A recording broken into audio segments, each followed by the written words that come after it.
Hello guys, I'm Savvy and welcome back to another Kerbal Space Program build video well, I guess mission. I mean build slash mission, I guess you could say. In this one, we're going to be heading to the moon called Ike. Now, if you guys aren't familiar with Ike, that is the moon of Duna. And if you aren't familiar with Duna, that is the fourth planet of the Kerbal system. So it goes Moho, Eve, Kerbin, then say Moho, Duna. And Duna has one moon called Ike. And Ike is like half the size of Duna. It's a pretty large moon compared to its host planet. And we're going to be going there. But it is smaller than the Mun, so we'll have an easier time landing on there and be able to maneuver around. So it'll be a great time. So I decided to build I decided to do a manned mission here. That's what I should start off with. We're doing a manned mission with this first, and this is really cool. So I used a three-man pod here, and we're bringing Jebediah, Bob, and Bill Kerman along with this mission. And I also was able to use these really cool photovoltaic panels that typically I don't really use that often because most of my missions have to do with unmanned missions or a lot of probe missions.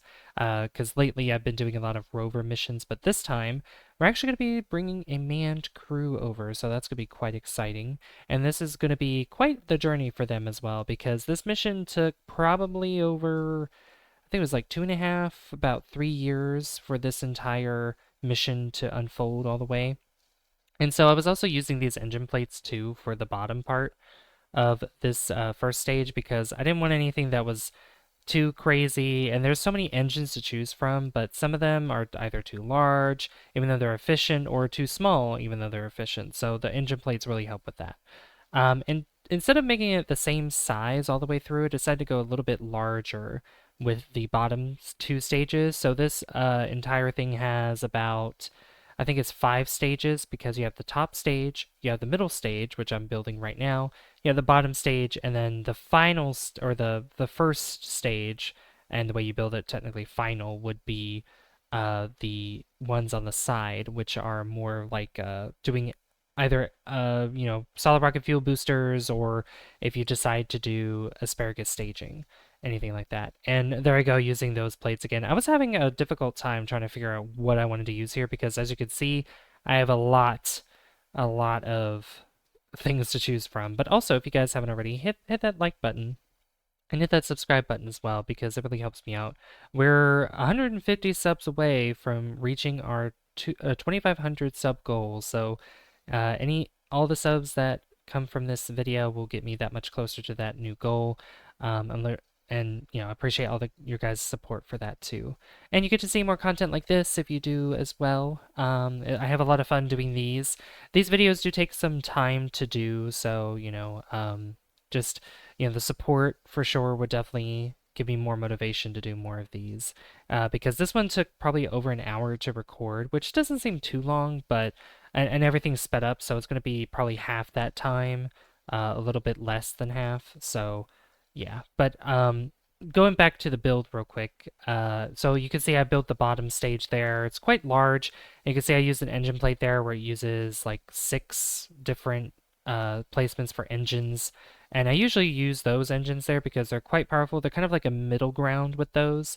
And then I use these decouplers that actually propel the fuel stages, or the fuels. What am I trying to say? My mind is I'm a little muddy right now with my mind, but you know what I'm trying to say. Uh, yeah, the fuel stacks, or whatever you want to call them. I don't know why I can't think of them right now. Fuel tanks. That's what they are. Fuel tanks. They propel the fuel tanks on the side, or if they're solid rocket fuel boosters, they'll move to the side as well. I also decided to paint this orange because I've always done like black and white type of builds with our rockets, so I decided to go with orange this time just to get a little bit more oomph. So, and I decided to name this rocket Mike and Ike, but this is going to work out really well. It was quite an amazing mission, and this rocket looked really great. So we're going to go ahead and head on over to the launch pad. And I also decided to slow this part down because I wanted to show you guys exactly how epic this is.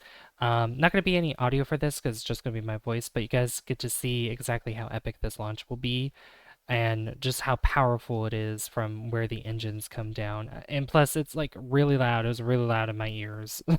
So, and also I actually did do an Ike mission during one of my streams. There it goes. There it goes. And I also, yep, get rid of that so you guys can see exactly what's going on here.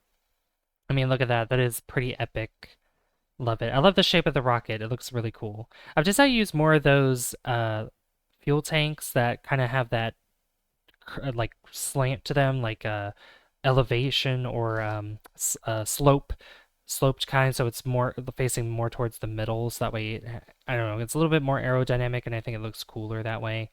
Um, but yeah, so we're going to Ike, but I did an Ike mission in one of my streams, which by the time you're watching this, which will be on the 26th, so today or yesterday maybe, or whenever you're watching this, I did one on the 25th of this month.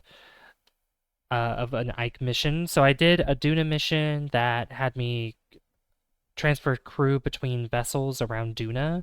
And then the next one was actually going around Ike, which was doing a flyby. Then it was doing an orbit. Then it wanted me to do, since I was doing career mode in my stream save, and in the career mode there's a mission where it just told me to return from Ike orbit to back to Kerbin instead of, I don't know, being able to land on Duna or not Duna, but Ike because I was really ready to do that. But no, it's like, oh, return home. And I'm just like, okay, fine. So then I returned home and then I built a rocket that's similar to this one, sort of kind of similar. It's kind of has a little bit of tweaks to it. Obviously with the solar panels that I built on there and the way that I have some of these positioned. And I had a lot more science modules on there, but since we're playing on creative mode, I just have a little bit of science, and most of the science we're going to get from this, so that way we can see description there, is going to be just from our Kerbals themselves. So I put myself into orbit around Kerbin, and I don't know why I decided to get rid of the HUD here just to see this, but you can see the lines moving around, see how things orbit when I speed up time all the way. Because Kerbin was not in the correct position. So I guess you could probably say that the mission maybe took maybe a little less than 2 years because we didn't really leave Kerbin technically, like at least its sphere of influence until like way later. Way later until we get to the correct position where we're able to go to Duna with ease. But you'll see real quick because we have to have Kerbin pretty much right behind Duna. And yeah, you can see like over a year now, probably a year and a half is when we actually start to leave. So then I do the position here. And I also have trouble a little bit later when trying to leave Ike because, I'm trying to use as much of my Delta V as possible, which we have a lot of Delta V, as you can see right there on the bottom left. You can see how much we have. So it's definitely way more than what we needed, but I always want to come over prepared pretty much because you never know, because some mistakes could happen along the journey, and you never know what's going to happen when the Kraken shows up too, because I know a lot of you guys that play Kerbal Space Program are very familiar with the Kraken. So yeah, and also I forgot to put these inline stabilizers so that way we can move a little bit faster, but it's not the end of the world. It just took a little bit to turn around, but since it's sped up for you guys, it's no problem whatsoever. But yeah, so we just start burning a lot, and we were able to get rid of the bottom stage there. And then this staging right here is pretty much what is going to get us to Duna and also to Ike, and even get close to landing on Ike, because technically I could have used this whole stage here. Like, that's how much Delta V I had. So I had way more. I had plenty. I had way more than enough. Like, because I could have probably just had that little adapter fuel tank there as the middle stage and nothing more. But I wanted to have a little bit extra. You can never go wrong with having a little bit of extra there. So it's always good to have extra fuel there.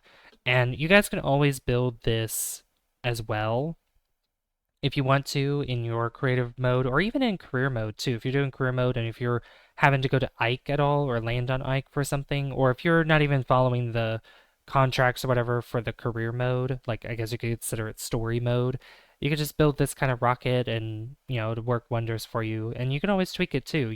These designs are meant for just for the experience, but not only that, but if you guys are interested, you can also use that for inspiration as well. So that way you know what kind of things work and what doesn't. And if you want to know what parts I've been using and also the visual mod, because you can see that Duna looks a little bit more crispy than like in vanilla Kerbal Space Program. I am using visual mod, which it's Parallax Continued, which actually came out in its 1.0 version. It's a full release that is free, so you guys can go check that out. I will also have all of my mods down in the description down below, so you guys can check out all the mods that I use. I will have to tweak the name of the Parallax one that I use because it's not Parallax 2.0, it's Parallax Continued. So we're going to have to do that. I'll have to do that for you guys so that you know exactly what you're looking for. But yeah, we also have some other cinematic points which I decided to do in this mission that I decided to slow down. Also, I had a weird thing here with my maneuver node there. It wouldn't let me get rid of it for some reason, even though it's like, oh, it's control is locked. And I'm like, uh-oh, do I not have connection or anything or power? I did. So I don't know what was going on there. I think it was Kraken being silly. Luckily, the Kraken in this situation was not detrimental to my mission. And speaking of like Kraken, I've had some instances of the Kraken where like my fuel tanks would go wobbly, they'd go a little crazy.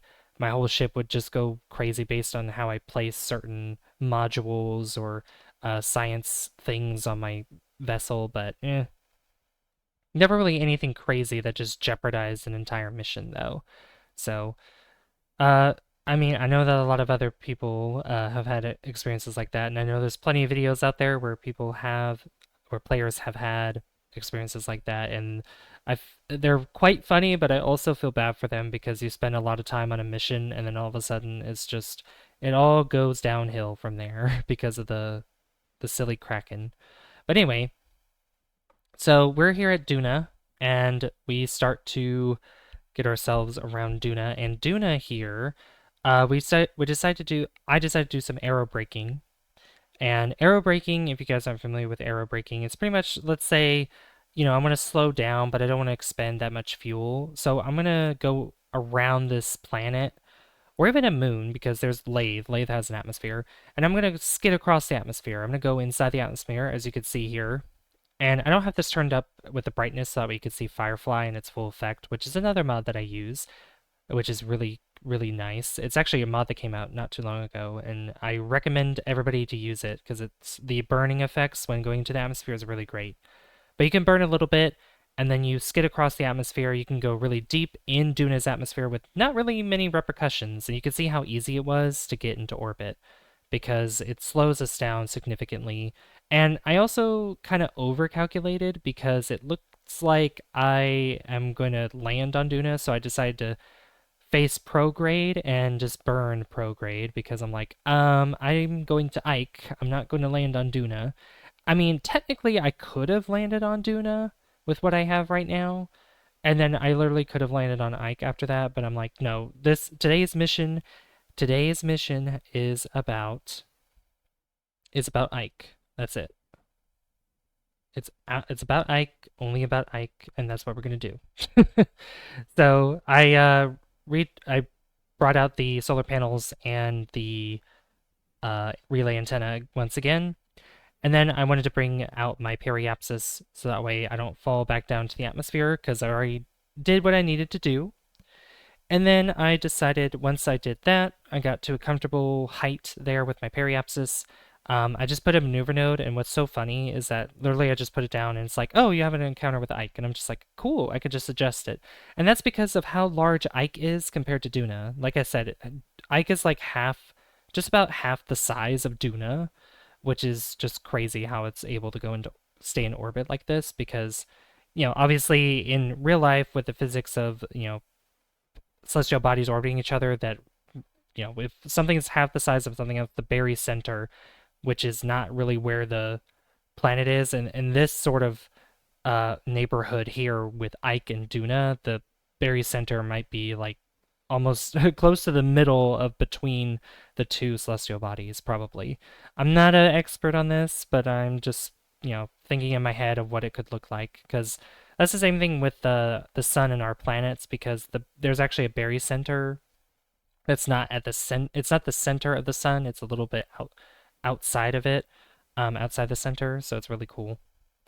That's really cool. And literally anything that's orbiting another body technically has a barycenter. It just depends on how much gravity and how much mass that object has. And seeing as how much mass Ike has, I'm sure Ike has a lot of mass. You know, there's going to be quite a interesting barycenter between Ike and Duna. But here's another cinematic point of view here. As I was talking, oh, Ike is gorgeous. I mean, Parallax Continued just makes this look beautiful. Just look at that. That is so gorgeous. I love that very much. It is like the best thing ever. I love it. But yeah, so I instead of getting distracted by its beauty, I'm like, okay, am I at periapsis yet? So then I decide to burn all the way, not all the way down, but really close to Ike. And then once I get around to the day side, I decide to go retrograde and I start burning retrograde as well. And I mean, like I said, this mission did take some time, and I think we're like we're a little over halfway through the entire video. So yeah, this one's quite a long one. I could have sped it up a little bit faster, but I just wanted to do 2.5 times speed because I want you guys to be able to capture pretty much everything. And you can see how much fuel I still have left, or how much Delta V I still have left in this vessel. So I'm just like, I'm gonna try to spend as much as I can as I'm falling down to Ike. But I do know that I can land with the bottom stage here, with the middle stage that I created with this vessel. So I'm just like, okay, I'm probably gonna wait till I'm close to 1,000 meters and then just attach this thing. Yep, just like that, and there we go.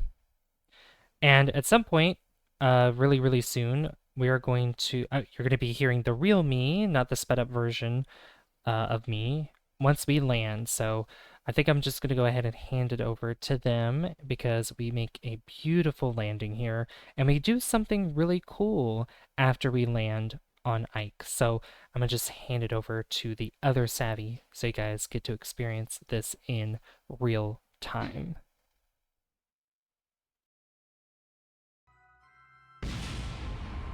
Oh, that was an explosion. But here we are! We landed! We landed on Ike. Look at that. We made a beautiful landing right here. And I got rid of that debris that was there too, so... Oh my gosh. And you could see in the distance... Actually, no, that's a crystal. There's a couple of things here. So we have the crystals... That is actually part of Parallax Continued, which adds a really cool feature like this. But there's also something else that we can find here that is a rock of some kind called Duna ejecta. And that means it's like ejected Duna rocks that have scattered on Ike a long time ago. So we're going to get good old Jebediah to get out of here. And since the gravity of Ike is very low, I think it's smaller. I think it's weaker than that of the Mun. It doesn't take much, and we can actually use our RCS to move around quite well, I'd say. All right, let's go ahead and plant a flag.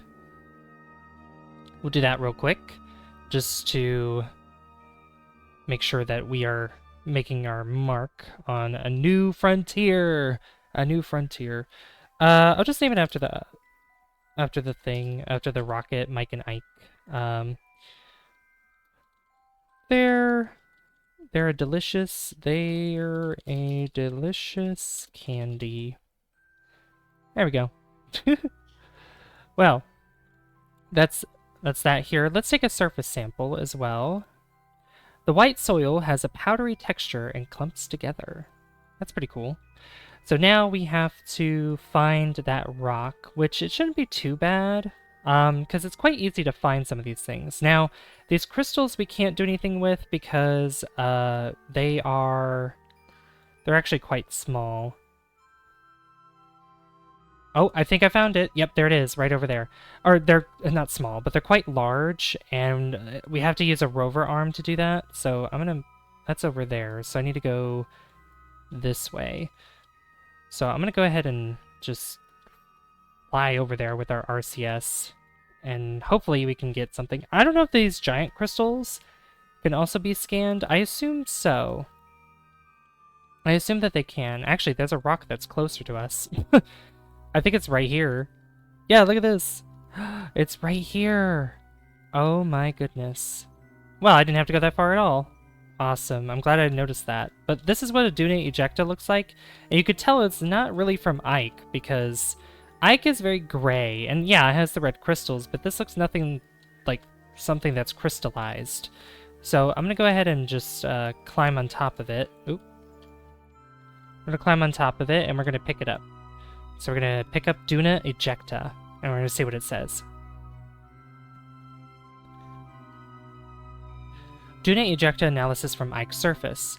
These chunks of debris have rained on Ike for eons, providing insight into the history of Duna through the impacts that threw this material off its surface.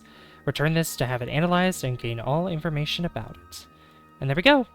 That is a Duna ejecta that has been collected and is stored in our backpack. Awesome. Now I need to... Where's our ship? I did this during a stream because of our career mode. Oh, it's right over here. And I had the same thing happen where I picked up the stone and I literally forgot which direction I went in, and I was looking around for my ship, and I was looking everywhere else besides where my ship was in the direction. So it's quite funny. I really love these solar panels, and I'm glad I'm actually able to use these because I don't really use them that much, and these are really good for farther distances since we're out in Duna, especially on Ike, the moon of Ike, since it could be technically farther away than Duna at points in time. But there we go. We are now inside. So let's go ahead and sit down. And here we go. All right, now we can make our way back home, and hopefully our way back home is not too rough. We'll see what happens. So I guess we'll go back into the sped up version. So I will see you guys back in the sped up version. Alright guys, we're back in the sped up version, and yes, we got a rock from Ike, which actually is from Duna, because that's why it's called Duna ejecta. Very, very interesting, I think, for sure. Because you could tell, like I was talking about earlier, how it doesn't look very crystal-like, and it's red like the crystals, but it's like a dark or like a deep red. So obviously it came from Duna. It's just really cool to see stuff like that. But the crystals themselves, you have to have a rover and be able to scan with the arm and everything. So I think that could be a mission towards the future, in this kind of Kerbal series that I'm doing, which with random missions and whatnot. But this part is where gets a little tricky because I have to speed up time a lot to try to get back to Kerbin, because of the way that Duna is positioned. Now, when I was doing this during my live stream, I actually had no problem at all because I had quite a lot of Delta V. Now, I said before that this mission does have a lot of Delta V within it, so I have plenty to use during this time. But even then, even when I'm trying to manipulate the maneuver here to try to get back to Kerbin, it's not going to work that well. It just didn't work. So I'm like, okay, I have to speed up time a little bit just to make sure that, I'm actually getting this right. So you could see me fiddle with this a little bit, but it doesn't work successfully. I try to go, try to do radial in, radial out, prograde, retrograde. I even try to move the maneuver node to see if that works, because, trying to see if I need to be faster than Kerbin orbit for me to catch up with it. It's just not going to work. It just wasn't going to work at all. So I'm like, okay, I could see this isn't working. I'm just gonna cancel it there, and then I'm just gonna speed up time all the way. And I was a little bit concerned at first of me hitting Ike, but the way that my orbit ended up being once I left Ike, I had no problems whatsoever. I didn't meet up with Ike anymore at that point, so I was in the safe zone pretty much. And that relay antenna that we've used for this is like the best thing ever, because I could go really far away from Kerbin, and I'd still have a lot of connection there because it's like 20 of the bandwidth or whatever it's called. Really good. So yeah, this is the part where I'm actually sort of able to make a good connection with Kerbin. It just took me a minute. I just had to keep fidgeting with the maneuver node. But you can see that at some points my encounter gets closer and closer every time. And then I finally found a sweet spot that actually worked for me. Oh, and just like that, I kind of skip ahead and I'm just like, okay, I'm just going to click this once with it all the way up to see what happens. And then there we go. We finally got our encounter with Kerbin, and I just tweak it a little bit. And we also got an encounter with the Mun there, and I'm like, I don't want an encounter with the Mun. I want to just go straight into Kerbin, try to make sure that I get myself into orbit, and make sure I fall all the way back down. So I go from planets like Duna, Drez, I mean anything outside of the Kerbal. I mean, really, even in the Kerbin neighborhood. I want to say Kerbin neighborhood with the Mun, Minmus, and Kerbin itself, and even the other celestial bodies. It's always great to go down probably below 40,000 meters per second. That's if you've remembered to put on a heat shield for your vessel. If you didn't, then probably around uh, probably 45,000 meters above the surface of Kerbin. Because if you go down too deep and if you don't have a heat shield, you're probably going to blow up. Blow up very easily, very, very easily. For other planets that have thicker atmospheres, like Eve and I believe Lathe has a thicker atmosphere, yeah, you got to be careful with that. I don't know if Tecto might have one too. That's a moon of Sarnis. That's part of the Outer Planets mod, which is another mod that I use. It adds like Sarnis, Nidon, Erlum, Flock. That's like beyond Jewel, which you've probably seen in a few instances here. But yeah, once I get that beautiful encounter, we just speed up time and we just keep going. And we're still within, yeah, it looks as if we are within 3 years of this mission, probably over 3.5. But like I said, I don't know if I really want to count the first year of going around Kerbin because we didn't really leave Kerbin's sphere of influence, so we were still there.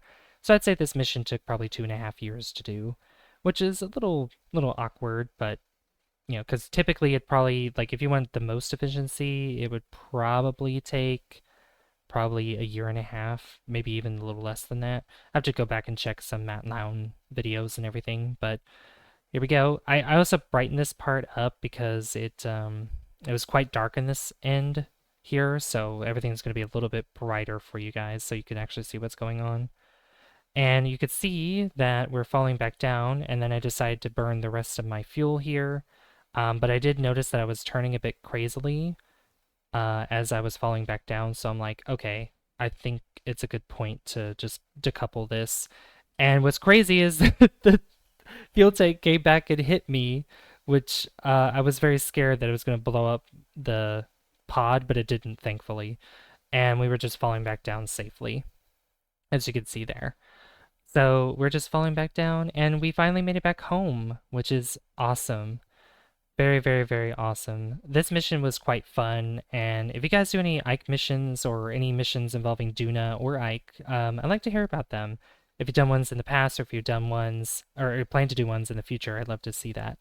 But I think I'm going to end this episode here, though, so if you guys did enjoy this, be sure to leave a like if you haven't already. I'd really appreciate that.